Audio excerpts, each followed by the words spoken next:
to the live scene.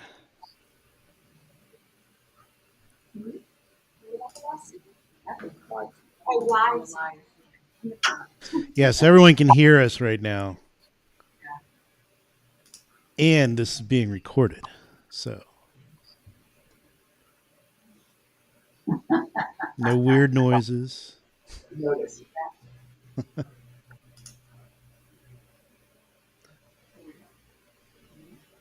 So is today the first day of fall? Or was that yesterday?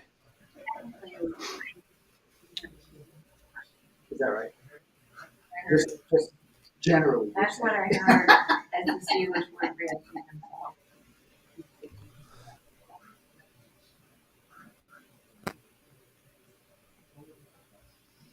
So. Here? Yeah, that sounds Unbelievable. yeah. Yeah, we're getting that brisk weather now. What, in Florida? Yeah. I think humidity dropped below 85%. You guys are a little bit hard to hear again. Going out. No. That just, Did I turn the volume? yeah, we can, but it shouldn't be. That's the point.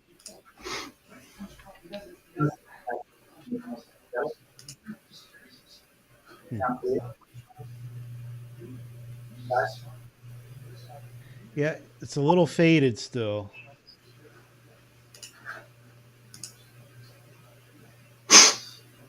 And Jeff, you're coming through super. Is that better? Keyboard is really strong. Can hear all your clicking. I haven't touched the keyboard. Oh, somebody is. All right, maybe you back off a little bit, Jeff. You're hot. Is that all right? Does it sound good now? Yeah, you sound great. Okay. Yeah, are we still muted or I mean, we can Yeah, this week we have to keep no side comment. I'm not used to yelling. I know you're it's usually a struggle for me to like keep it down. Okay. All right. Well, 10 seconds, and then everyone can see your setup and understand what's going on.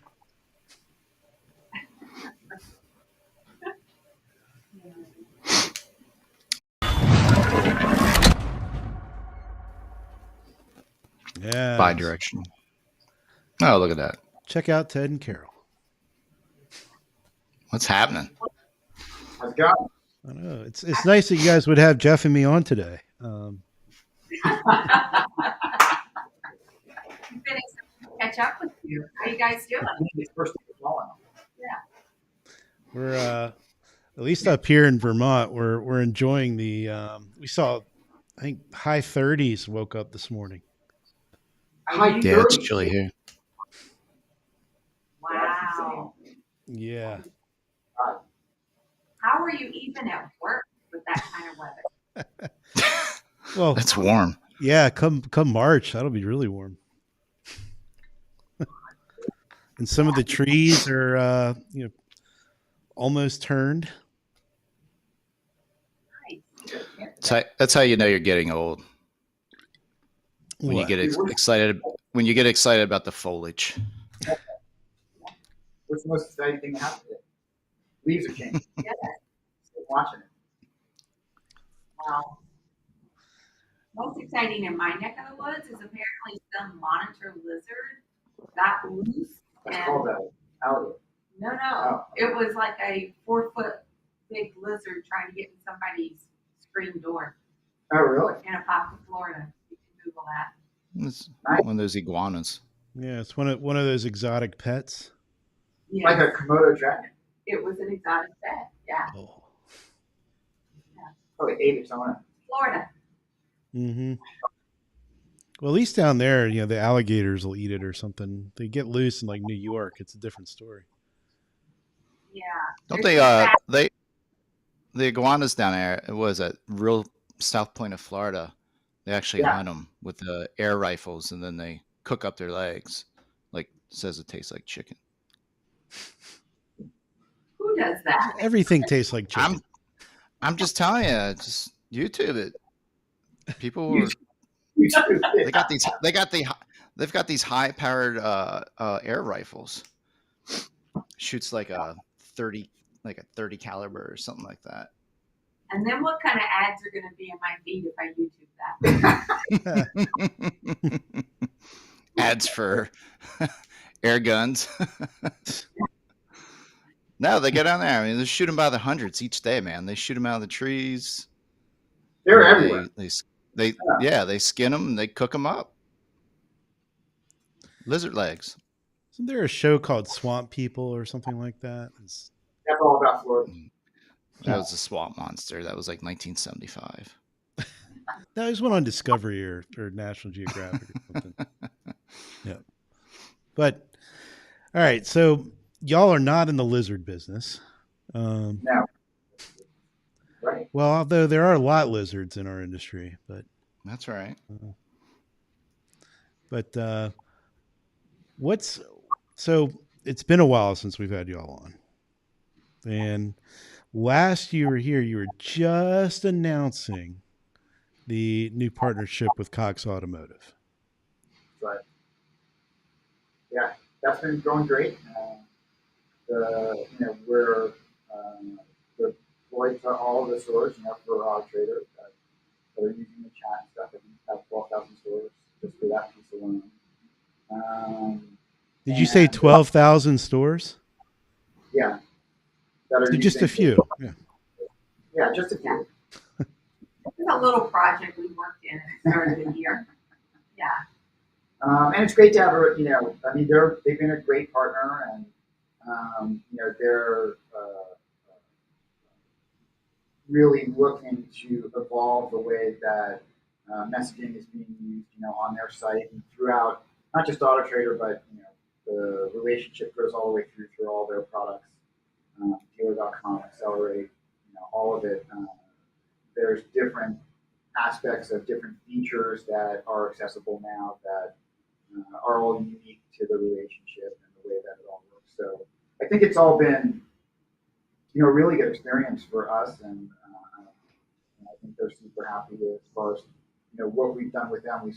They've notified us that there's been notable increases in conversion and leads that are distributed, and we can tell. Well, that was my question.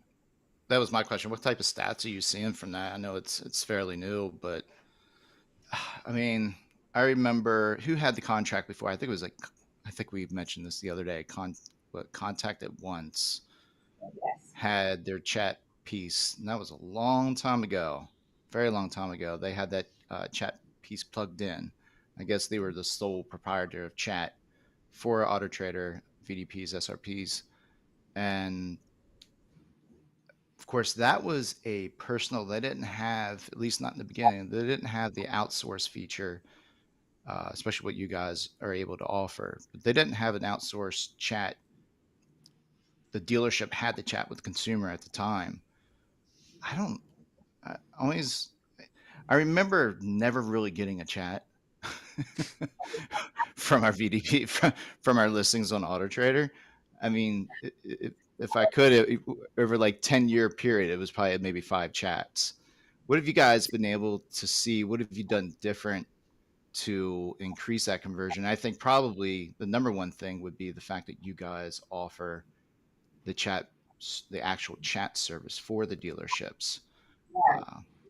And that's a great observation. So if someone's there to say hello back to a consumer, it's amazing the number of leads you can get.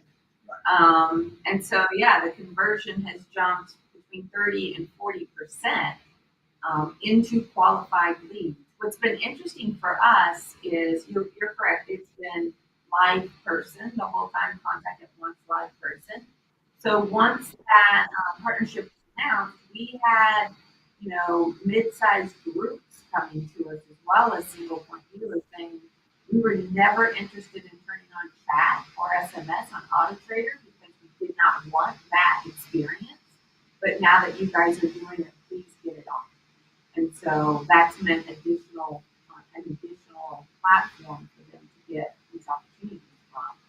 For dealers who do want to have that conversation themselves, we've got everyone on the software. We have training, little video modules they can train themselves. We have an entire team that can answer any kind of support need or training. So our response time is under 5 minutes for support tickets and help in that regard.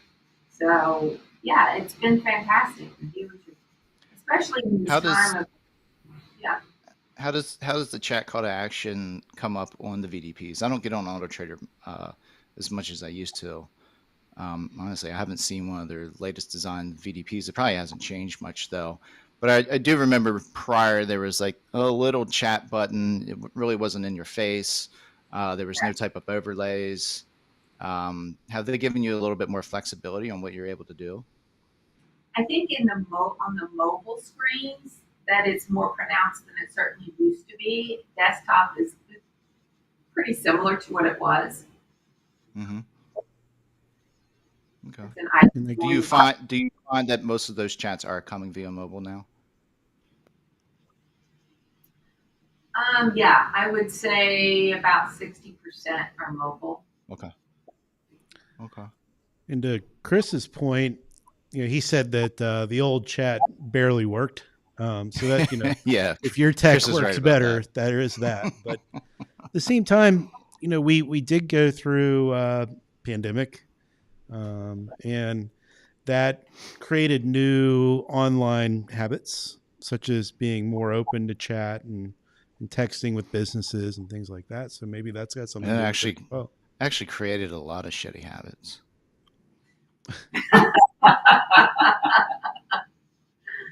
Yeah, I think it's the pandemic has amplified a lot of things that are good that can become better and that people are utilizing more, and then when people are doing things badly, then I think that's been amplified as well. So you can identify those kind of things. Certainly, there's been a greater movement to having more things done or more things accomplished online.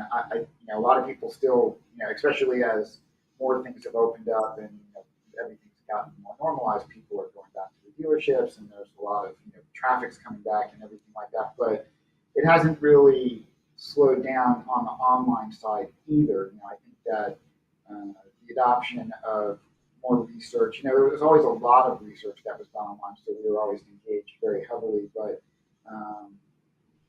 as digital retailing has proliferated, there's more conversations, that are being had in that way, at least for the initial portions of it. And prior to getting into those pieces, there's a lot of conversations that are a little bit more detailed, that they require more savvy as far as how to have the conversation with the customer about the vehicle or about dealership or about what the offerings are and things like that. So, I think that as dealers, you need to be more savvy about what you're doing in your interactions with customers online, because they're really counting on that at this point, as part of the process they've acquired. And has video become a bigger component? Yeah, well, that was my question. I mean, how has chat changed just in the past 5-6 years? From a technology standpoint, chat's been around for quite a while. You guys have been in the business for quite a while. On the technology front, has it changed? Where's it going? What have you guys been able to do in order to change up your products? It's super interesting.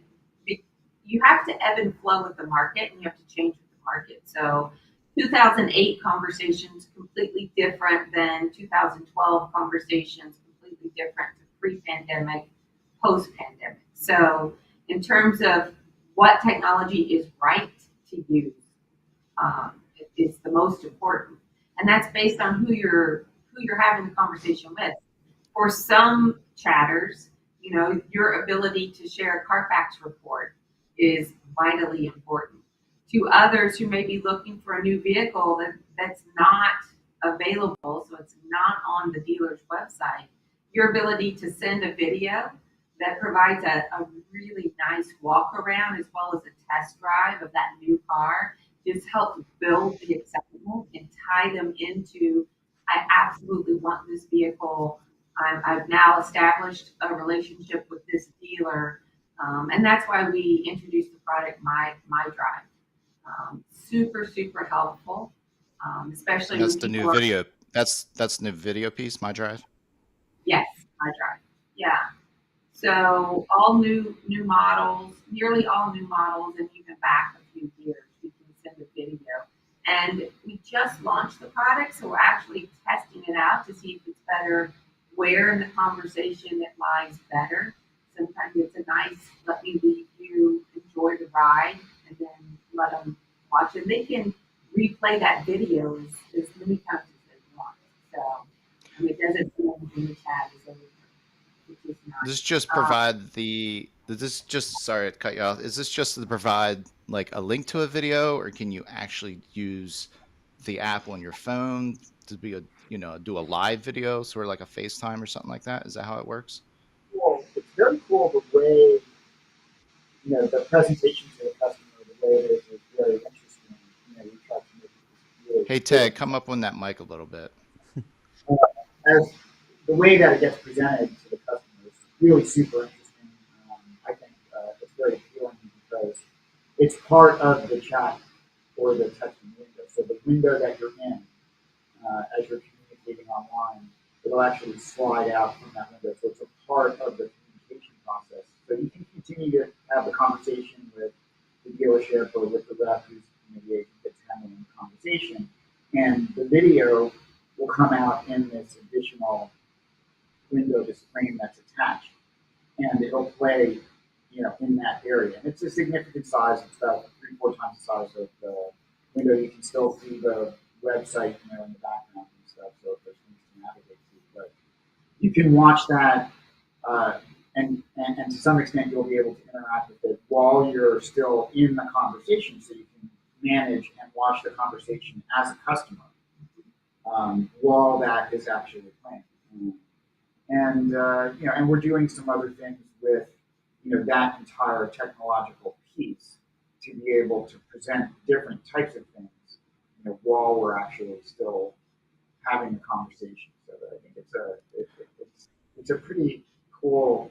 We wanted to make sure that we all really liked the way that it looked, right? Because Displays, yeah, it just displays really well. You're not scrunching your face to see it. You really do get an experience. The other product that we're just launching is kind of a level 2 integration with digital retailing. We're having internal struggles between names, and I'm losing, so it's not named yet. And everyone agrees with me, then we'll name it. But it's cool because the dealership or the agent can see every step of the process when someone's in the DR tool. So if the consumer's completed the credit app, you know that. You don't see any private information, all of that is scrubbed. If they've completed the trade appraisal, you understand that. And so you're in sync every step of that process, and you're able to answer the questions for the consumer and continue to move them down that funnel. For me, So that you guys, are you working with all the different DI companies out there, or DR, that's digital retail? with all the major DR companies. And this is that integration that we're going to have, with those companies, whether it's the JD Powers piece, which is Darwin, or Roadster, or Accelerate, which is the Cox piece, and others as well. We're unique to them with these companies. Chocolate Drive, which is the GM piece, and then there's a number of them. I don't want to leave anybody out, but at the same time, I don't want to. It's going to be a long list. And so, we intentionally don't have our own DR tool. We want to focus on the conversations that are being had prior to the DR and then during the DR, because we're integrated in this way. So it's a very tight integration with all of these companies. And then to be able to take the customer wherever they want to go, even if they want to leave that, if there's service conversations, it's all universally connected to the message. Mm-hmm. And if I was in dealership, as more and more consumers choose to enter into a DR process, I would want my team in dealership kind of guiding them through that and being there. This allows, because we integrate with tools that they probably already have in store, no one's having to relearn an entire tool, an entire system. You can build on what your sales managers, your desk managers are already doing, something they're already comfortable with. With the products they already have. Yeah. You don't have to start changing around, and you're going to get you're going to get all the benefit and depth of conversations that we're having, across all the stores that we just talked about. I think this is, you asked, kind of started down this road in the conversation about what's new, in technology, and we have a very significant, and Carol's kind of the leader of this philosophy, which is, that everything is built around the conversation, right? So when you ask the question, she started off talking about the conversation, and it's great to have technology. You have to have technology for a purpose. So, we have very high level of technology. Obviously, our customers are quite large, and so they require, very significant security, privacy, protections against a lot of different things, the way that we handle and interact with their systems. And obviously, we want to figure out great ways to have connectivity to other pieces of technology. And I think that's what the future is going to have, for this type of service for customers, where you have access to be able to have kind of a holistic view of information, to be able to have discussions with the customer. And that's where we're going with everything. But it's all for the intent of maturing and cultivating the conversation to have that best conversation with the customer. Because the customer doesn't care that, the customer doesn't care that we, carry $10 million worth of insurance against privacy and, theft or whatever it is, cyber crimes and stuff like that.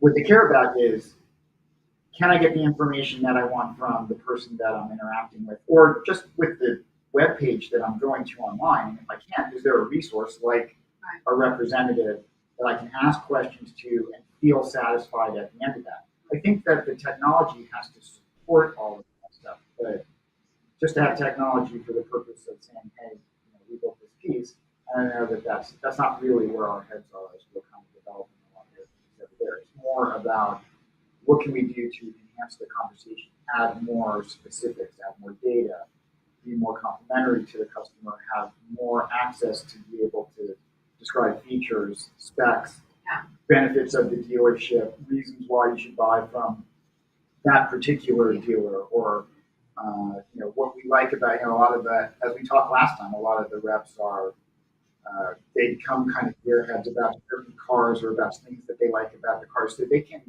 be quite explicit and really appealing to the customer about the things that they like about a car. When the customer goes, what do you think about that? Well, they have opinions. So.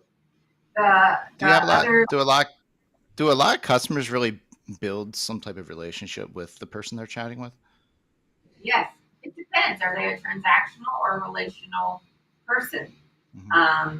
But yes, what they're most, you can spend hours upon hours online and never find the answer you're looking for. So the fact that a human hears you, acknowledges, understands, and can feedback what they can is a big deal. See if we have a question. I missed it. Yeah, it was a good question from Ryan Everson. He's asking, how has the employment market affected your ability to hire and retain quality managed chat agents?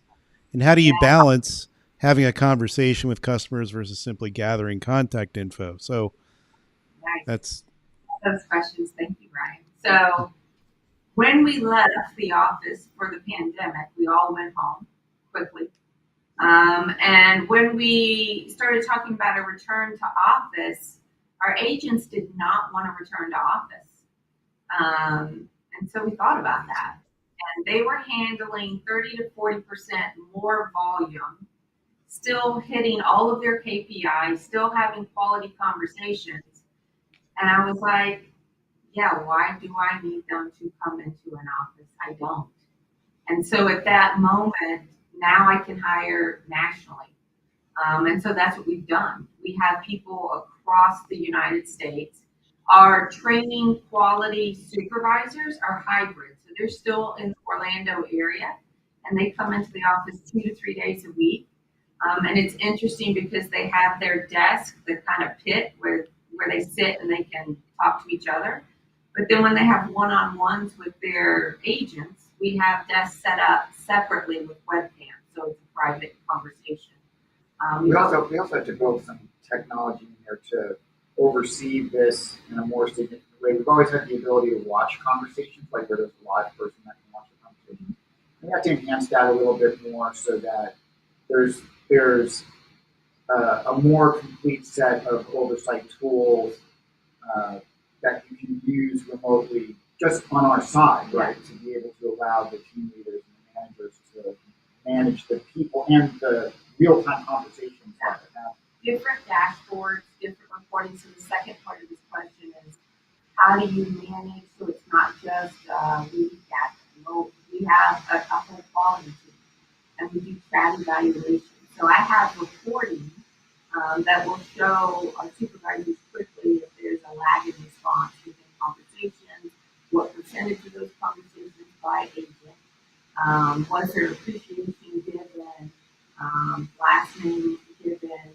So we measure qualitative aspects in reporting, but then we also have a complete evaluation where random conversations are selected and given score. We heard an interesting theory that might be working to your benefit. So when COVID struck, a lot of people were very afraid of it, and people who were in jobs that were public facing, so people who serve food, for example, or greeted people at Walmarts or whatever it might be, it's something where you're interacting with a lot of people physically, and they say that maybe as many as 30% of those workers wanted to get away from those physically public facing jobs and wanted or sought out remote work, such as working for ActivEngage or a call center. And those managed services have not had a hiring problem, as Ryan was asking. Yeah. So that's I'm aware of that too. I have a daughter who's in Stellar Selling. That's awesome. So I have a daughter who works in hospitality. It's free, Jeff. Just put it on. Yeah.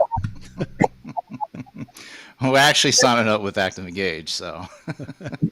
The people who do well in face-to-face, retail, hospitality, service, hostesses, they're not really fulfilled in a chat position because they're used to that face-to-face give and take, right?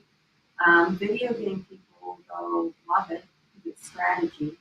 They almost identify, oh, okay, and then they know where to go in the conversation because we are unscripted. And there's other occupations, teachers. We had a lot of teachers who did not want to go back to the classroom. And so this was a nice segue for them. But yeah, going national and having the agents remote helped a lot. I would also say this to dealers who are thinking of building their own team. If you're partnering with someone today for managed, you should be able to have access. We have an entire workforce management team. So you should have access to those type of reporting that tells you the hours, the volume of chats that are coming in. So you know when to staff, when you can just have leave a message on, and help kind of build that. And then also provide you with the kind of reporting that we have so you too can manage the quality of those conversations. I think too, I want to just jump back to Jeff's question a little bit too, because we kind of moved a little bit away from that. Which was it? video that's coming out. Oh yeah. Well, I was going to talk about the relationship a little bit. We do. I think it's extremely. You have to evaluate what the customer is looking for, right? But you're always trying to, and even in talking to a dealer who's going to do it for themselves, you're always trying to build this relationship with the customer. That's what's going to tie the customer to the dealer. They're not going to be tied to the car. That's not the dealer specific thing.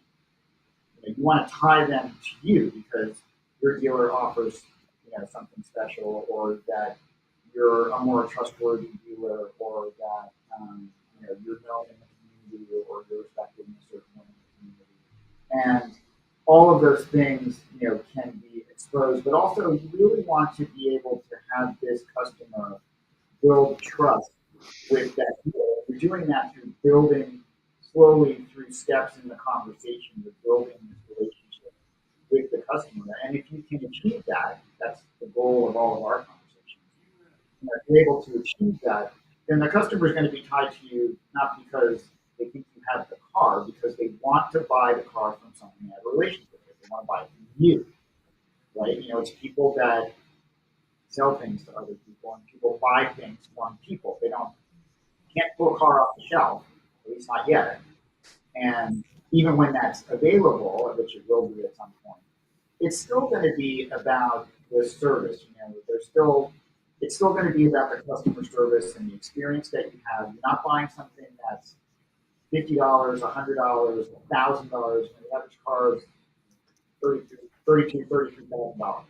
And so people want advocacy. They want to feel like they have someone that they're talking to that they can trust, that they can rely on, that's going to advise them and, kind of instill some respect for their decision, in the way that they're moving forward through the process. They want to be able to rely on the process that they're being told is going to happen. And that's all through relationship building. That starts on the website. So it doesn't even start with the chat or the messaging. It starts on the website itself. And then if the customer migrates into messaging, then that's your first opportunity to really, take a very big swing with the customer to say, look, I'm here for you. We really want you as a customer. Let me get you what you need quickly. Let me treat you with this high level of thought and give you the best experience. And that's what's going to make them want to buy the car. I mean, that's going to be the big difference, especially now. We're seeing it now because, and it's not that unusual, even though cars are, selling for more and dealers are making more, but they're all still, buying them for the same price. That's the way franchises work, and they're all still approximately selling them for the same price. And customers know that. It's where they're going to get an experience that they feel that they can trust, that they feel like they're going to get the service from that dealer. And that comes through in the messaging. That's the only place it's really going to come through, because that's where it's meaningful to them. If you're interactive, you have the opportunity to understand what they want. You have the opportunity to ask them what their needs are and try to understand those things and then deliver. And so I think that, it doesn't matter whether we're doing it. That is our philosophy of how to handle things. But it doesn't matter if it's us delivering that or if it's the dealer delivering that. But that should be the goal. If you're just looking for quid pro quo, well, I answered their questions. They can, like a lot of people would say, why do I need chat? They can answer the questions on the website. Yeah, that's not why you need chat or messaging. You need it to be able to build the relationship, to make it easier to find information. You should take that opportunity to instill desire for the customer to want to work with you. Right? Hopefully that's more specific to the question. Well, one thing that would be interesting, I don't know if you all have it yet, and I meant to bring this up earlier when we were talking about your new video product, but if there was a way for somebody to maybe post a link to something we could see, an example video or something along those lines. Oh, the My Drive? Yeah, maybe you have something we could post it over in the forums. Okay. Yeah, Absolutely. Are you talking about right now, Alex? No. Later. Pick it up later. Or even in the comments on Facebook, YouTube, or LinkedIn for this video. True. Yeah, I think it's on our site as well, but yeah, we'll get that out there for sure. The other video I was talking about that's coming out soon is the ability, from a dealership perspective, the video assist. So again, if a consumer is going through a DR tool and wanting to talk to someone face to face, maybe it's in a particularly sensitive portion of the process, we will have that ability available also. That'd be cool to see.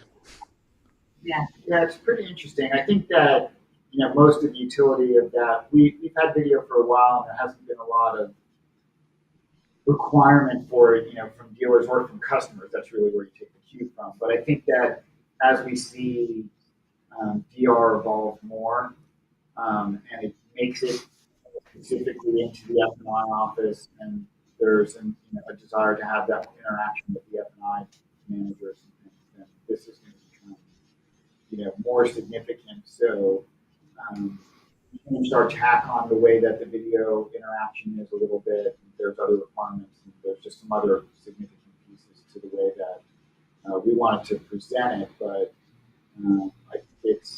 I think it's certainly in the future of messaging that that's where things will go. But I also don't think that in a preliminary fashion, as you're kind of just navigating through the process of looking for, researching, and kind of navigating toward inventory and things like that, that the two-way video is really something that's going to get used a lot. It's almost the difference between picking up the phone or jumping on the Zoom. You can do it, but a lot of times you just sort of like, that's a little bit hard.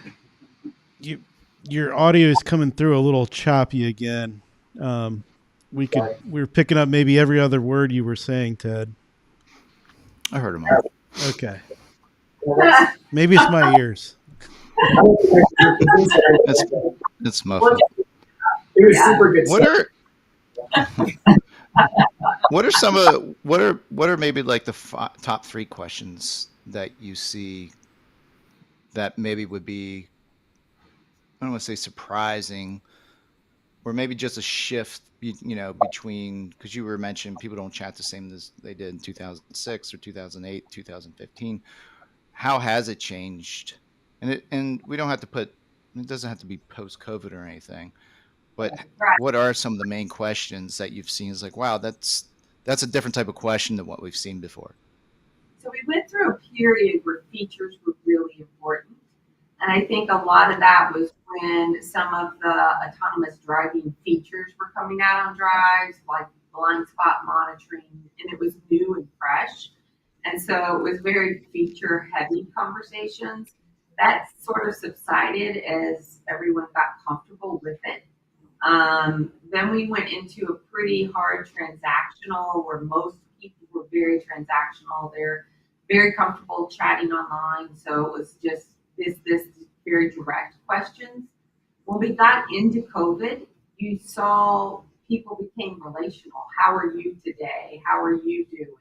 Stay safe. They wanted to go into those, instead of saying my truck got wrecked, it was, I hit another deer on this road. This is the 3rd time, and they would give us the full story. So they wanted the intimacy of like a personal conversation, just to have it, with someone outside. Because they're all secluded in their homes. You had people chatting in from New York about, can someone deliver a car here? And then coming out of COVID and with the market the way that it's been, we do get the question, do you mark up your cars? I don't I don't pay over sticker. So if you mark up over sticker, I'm not buying from you. And so it's good to have a human who can take note of that concern. Sometimes it's noted on the site and we can point that out, and other times it's not. And so we just assure the person will get that answer for them, and then start directing the conversation into more having to do with the vehicle, their timeline, a trade-in, whatever that is. Some dealers have the buying centers, and they want us to make sure that we reference that, whether it's on a sales or a service chat. So if someone chats in to set an appointment for tire rotation, oil change, we'll have a note for that dealer. And we ask, would you like to have an appraisal done while we have your Camry in stock? So we work really hand in hand with our dealers based on the market factors and what's going on. I can remember back to 2008 when you had a number of different subprime programs that different dealers were trying. And if that was a factor in their market, then certainly we're going to bring that up as appropriate. So, Yeah, that's not a surprising chat to get. I was thinking more it'd be like, how soon can I get this new car? Like, what's your ordering status? Or, but yeah, the MSRP one, yeah. They will ask about order status and delivery date. Sometimes they need to prolong it, and so we'll take note of that as well and get all of their concerns so that the dealer understands the full picture. And can help them. So Ryan has another great question. Yeah. I think you piqued Ryan's interest with the integration with digital retailing. He's now wondering, Ryan, typically on to the next one. So he's asking about CRMs. So would you have something similar for a CRM system? For example, DriveCentric recently rolled out a chat product. They're integrating directly. Yeah, full integration. Cool. Correct. Yep. So he was saying, for example, DriveCentric, they recently rolled out a chat product that integrates directly into the dealership CRM and allows dealership staff to take over conversations in real time. So maybe if you've got a managed chat service, and then the dealer could pop right in. Yeah. We have that ability. We do a warm transfer. So the moment a dealer says they want to take the conversation, our agent is notified and they explain to the driver, oh, James at the store is available. I'm going to turn you over and he'll be right with you. And then we got it. You don't want to just tap over because otherwise it's a little uncomfortable. They're talking to one person and then talking to someone else. And that's the question. You never know. You never know, right? Well, here's a TO to my floor manager. But the second part of his question there was about an integration with the CRMs themselves because of people not wanting to be logged into multiple tools. And some stores might not even want to give their sales agents access to a communication device other than the CRM because of the historical communication track that gets logged there. So yeah, I think that prevents. I mean, if that's the case, the latter of what you just said, then having it part of the problem we're describing is a situation where difficulty because they've lost into the CRM. Also, we've lost into if it's limited to blog access, but we're integrated with virtually every CRM. And I think that's not particularly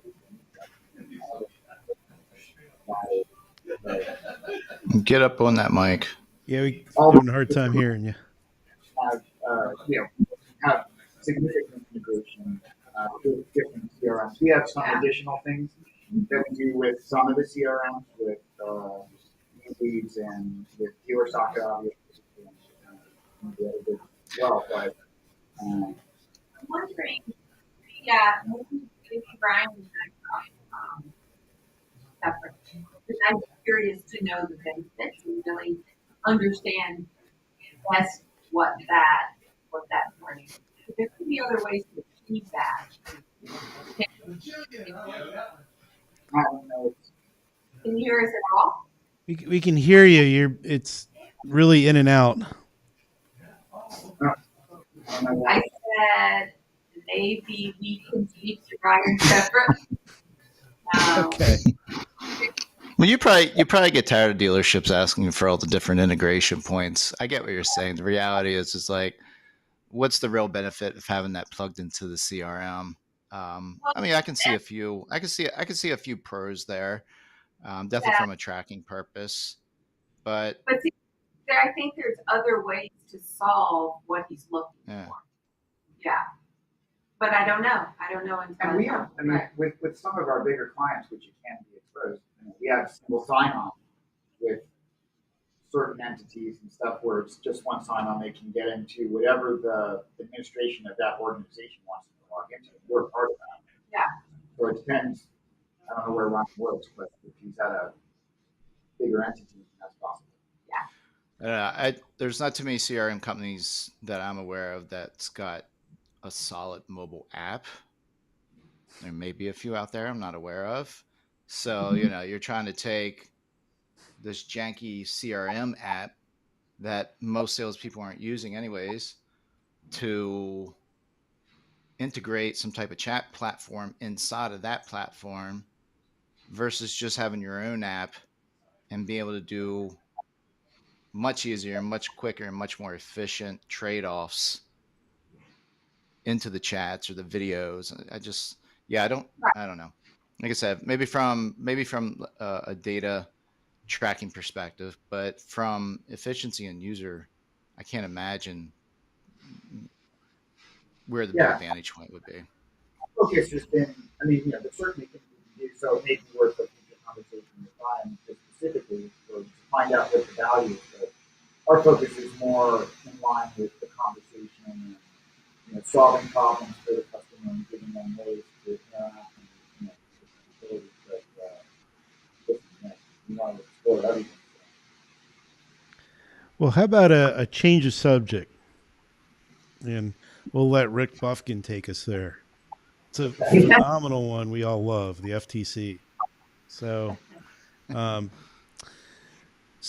Rick is asking, and I want to rephrase what Rick's asking here a little bit about what kind of upcoming safeguards you all are doing, and more look at it more so from your perspective on what these things mean in regards to chat, and are the new FTC rules that are coming in December supposedly something that truly impacts you all, in your opinion?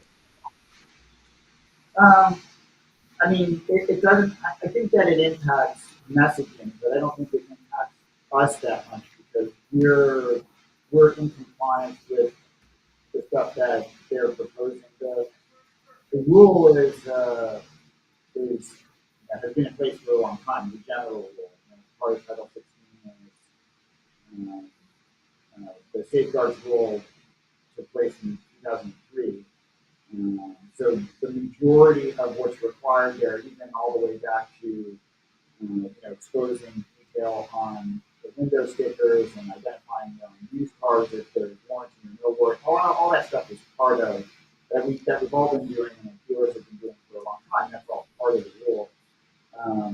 There's some enhancements to the rule that just detail more specifically how they want things to transpire. When we're having conversations with customers, we're having navigation conversations, inventory conversations, things that are going on with that, and then we're having these conversations through digital retailing. The rule is more pertinent to financial institutions, or offering credit. So that would be within the scope of the digital retailing piece, and so that's going to be there. So there's going to be a need for compliance within those pieces, which I'm sure that the digital retailing tools are going to have. Dealers, should be checking with their own legal to make sure that they have statements for compliancy and things like that on their own website and how they want to present that. And that would cover everything, both the digital retailing and the messaging and any derivative communications through email, CRMs, other things like that, as well that would be had. As far as the rule itself is concerned, relative to ActivEngage, the things that are being proposed, we already protect the dealers and protect ourselves as well as the consumer in the way that we have these conversations. And as far as when information is coming in, we know information that needs to be restricted that we don't want our people to be able to see. So as I was saying the other day, someone that if a consumer was to type in a social security number, then our system would recognize it's a social security number from the digits and the contact. And it would actually flag it, it would block it out so that our rep couldn't see it, and then it would delete that before it could be saved to our servers. So we're doing a lot of things like that with AI or with our system, that's allowing us to identify different pieces and say, look, nobody needs to see that. That doesn't need to be saved to our systems, or there's a reason for us to retain that. So we want to restrict our people from doing that, from getting that information through the context of that. If you're accessing some of this stuff like the DR and things like that through the store, and you're the agent at the store and you're supposed to have that access, then you will. But I mean, as far as communicatively interacting with the consumer, relative to the changes to that rule, there's nothing that I think that we really need to change. And this isn't relative to others. I don't know how other providers would have these conversations, but for us, we've always erred on the idea of having caution about the way to make sure that there's no liability or limited liability for us and for the dealer in the way that those conversations are held. So we're able to, have those interactions and be very interactive with the consumer and helping them identify information and find things. But it's also, using the website and using the things that are already exposed by the dealer, so we know that we're in. So I can only add on, because I think Rick's last part was what for self-managed dealers. You have good eyes. I couldn't see that. I have contacts. I keep telling you, like, you gotta get them there. I am Ted's seeing eye person when we're together. What does that say? What does that say? So his question Does he take you out to dinner and make you read the menus? He could pay, who knows what he's paying. I could say, oh, it's $100. So the self-managed dealers, you just want to make sure that whomever at your store is handling those conversations, they don't try to do too much. And I think that's a mistaken perception that you have to give everything in a conversation. You really don't. You can say, I see the price is listed at whatever the price is listed at on the website. Whoever's handling your conversations in the store, absolutely answer the questions honestly, forthrightly, in a very particular way, in a straightforward manner, but don't feel like you need to continue to give information. Instead, steer the conversation to what's exciting. That initial conversation on your website should be a meet and greet and a little bit of a needs analysis. You're not in finance. You're not there yet.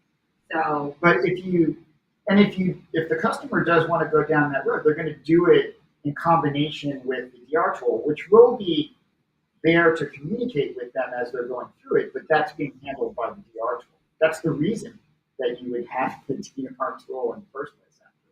So we're just helping guide them through that process at that point. And the DR should be navigating that process. I mean, just in everything y'all have been doing, it sounds like you're just naturally falling into a compliant state as ActivEngage.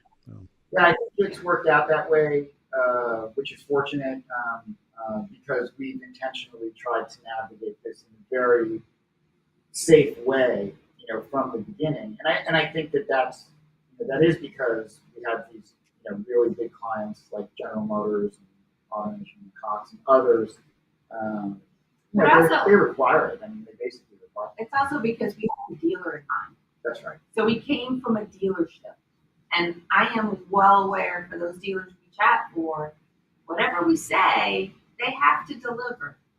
And so I'm never going to have us put them in a bad position. Cool. Good to know. Yeah. Just like. Well, well, one thing that we've promised is always, until these FTC rules are well known we're going to give them a lot of heed and attention, just trying to raise awareness and make sure that the dealers, the dealer refresh community, is getting ready for it, because ultimately the responsibility does fall on the dealers. That's right. And the vendors out there, you hope, are all there to help support the dealers in that fight. No, that's absolutely right. The vendors have to comply, but it's the dealers who's on the line, right? So that's really, they need to make sure that they're picking people that are capable of doing things in compliance, and that they're posting whatever they need to, for their customers to identify what it is that they're doing. And hopefully there's plenty of lawsuits that come after to kick the teeth out of this. Well, that's what's going to be decided, right? It's going to be in the litigation, and how that all gets decided is going to define really what the law looks like. So. Yep. Yeah, we really won't know this one probably until 26. No. Yep. Are you guys going to Digital Dealer? Yeah. Are you going to be there? We have the recharge lounge with the massage therapist, coffee, tea, soda. You guys been doing that you've been doing that for a long time, haven't you? It's the de-stress zone. Yeah. It is. It's the pitch-free safe zone. It was so funny in Tampa.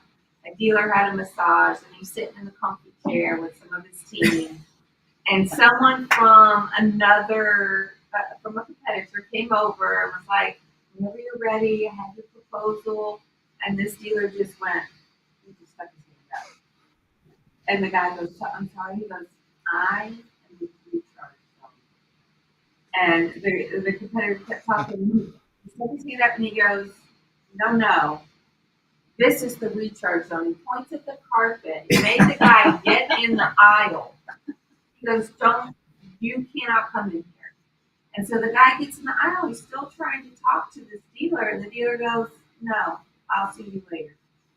And that was it. He just needed I love that he made him stand on the other side of the carpet. the carpet. Yeah. But it was just, there's a lot of good information in those sessions. And I think if you don't have time to let it sink in, then it's tougher to implement and execute. And as well, I know when you walk down the aisles of Exhibition Hall, a lot of people are coming at you. That's not what we do. So if you ask us, we'll share what we love and what we do. But otherwise, you just hang out. Well, sort of the same way you approach the chat, believe it or not. That's exactly right. We just like to have. Yeah, it's nice to have fun. Just have fun. What's do you have a booth number? 903, I I think. think it's 903. Yeah, when you first walk in, it's on the right, on the front. You won't miss the funky dog and cat. We just went completely off-brand because that's fun. We decided today as a team we'll have the Hawaiian lace around our neck. Nice. Yeah. So we will have liquid ID. Yeah, we'll have liquid ID there. So yeah. If you're concerned about the previous evening, you can come by. And the whole recharge is there's a table with plugs, so you can recharge your phone, your laptops, whatever you need there too. Your body. Yes. Nice. I think what was it? Someone started a thread. It might have been Ryan. I think he started a thread over in the forum. So he was asking who else is going to be at Digital Dealer, what vendors are going to be there. So if you're a vendor, of course, you two need to jump over in the forums and post something to go along with that conversation. Go ahead and put your booth number, all that good stuff, contact information. So, and of course, that's open to any other vendor in the industry. Yeah. Right. Cool. Yeah. No, excited. Yeah. Well, it's been good catching up with y'all. Like, it's been, I think it was a client of yours for nearly a decade. And sounds like Jeff's getting back on. So. No, it's great talking to you guys. It's always a good show. You guys ask a lot of good questions, and so does your audience. Really comes in. It's really good to that you guys have us on. Yeah. Well, thank you both for coming in today, and the way this video looks, it's like y'all are hosting us still, but I know. it's a neat setup. Guys coming in. Thank you so much. Back again. All right. Take care. Yeah.